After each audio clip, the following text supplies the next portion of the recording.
Takže baterku mám komplet poskladanou. Tady tu izolaci protihlukovou, protipožární jsem znova zpátky nalepil.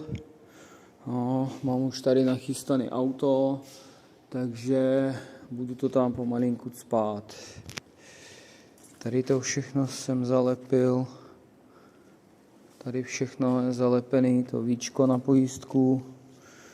Takže teďkon ještě vyměním tady nějaké gumičky, těsnění ze spoda. Jsem si objednal taky z Tesly originály. Tady ty těsnění. Vidíte, jak to prasklo s časem. To všechno suchý.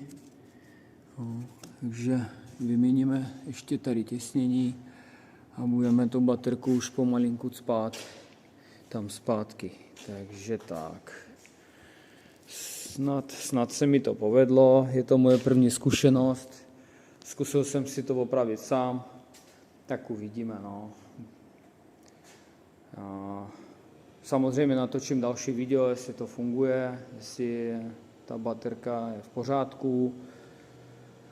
Uvidíme, no. Mám trošku takové obavy, ale nechtěl jsem dávat 430 000 za novou baterku samozřejmě, tak uvidíme, jak proběhne moje vlastní oprava. Tak jo, tak všem zdár, pánové.